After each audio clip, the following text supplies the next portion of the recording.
Telugu Desam party వ్యవస్థాపకులు, దివంగత ఉమ్మడి ఏపీ మాజీ ముఖ్యమంత్రి నందమూరి తారక రామారావు 29వ వర్ధంతి సందర్భంగా కుటుంబ సభ్యులు, పలువురు రాజకీయ ప్రముఖులు ఘనంగా నివాళులర్పించారు.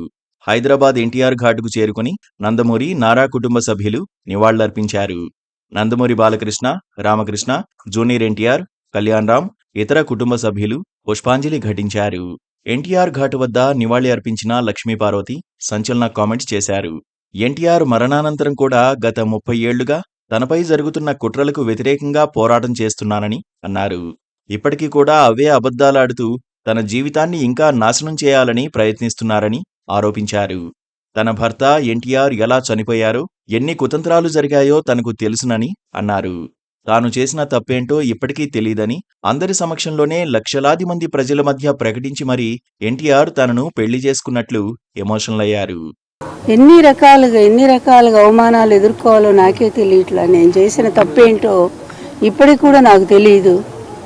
ఆయన నన్ను వివాహం చేసుకున్నారు, అందరి ముందే చేసుకున్నారు, లక్షలాది జనం ముందు అనౌన్స్ చేసి చేసుకున్నారు, భారీగా ఇంటికి తీసుకొచ్చారు, గౌరవం ఇచ్చారు. చివరి వరకు ఆయన ఆరోగ్యం కోసం, ఆయన ఆనందం కోసం, తర్వాత ఆయన అధికారంలో రావటం కోసం నిరంతరం కృషి చేశాను.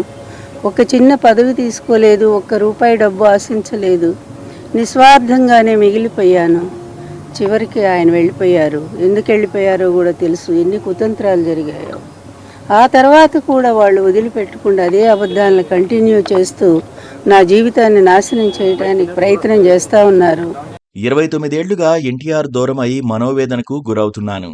లక్షలాది ప్రజలు చూస్తుండగా నన్ను వివాహం చేసుకున్న విషయం మీకు తెలుసు. నన్నెందుకు ఈ కుటుంబ సభ్యురాలుగా చూడ్డం లేదు?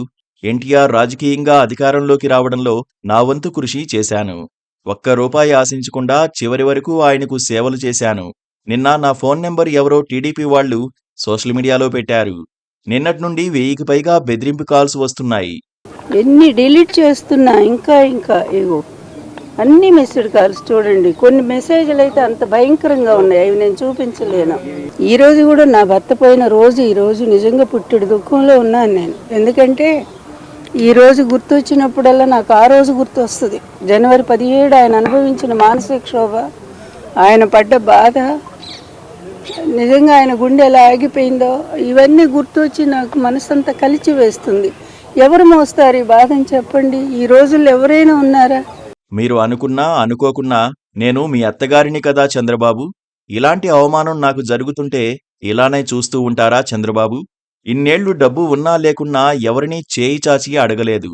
ఎన్టీఆర్ గౌరవం కాపాడేలా బ్రతుకుతున్నాను. నా మీద ఎందుకు మీకు కక్ష? అసలు నేనేమి తప్పు చేశానో కూడా నాకు అర్థం కావడం లేదు. ఎన్టీఆర్ పేరుతో మీరంతా లక్షల కోట్లు సంపాదించారు. అలాగే పెద్దాయిన్ని సాగనంపారు. నాపై జరుగుతున్న వేధింపులపై స్పందించాల్సిన బాధ్యత మీకు లేదా చంద్రబాబు అని లక్ష్మీపార్వతి సంచలన కామెంట్స్ చేశారు. Please do subscribe to Please do subscribe to Please do subscribe to Please do subscribe to Please do subscribe to Please do subscribe to KTV Telugu KTV Telugu. KTV Telugu. KTV Telugu to KTV Telugu. KTV Telugu. Please do subscribe to KTV Telugu.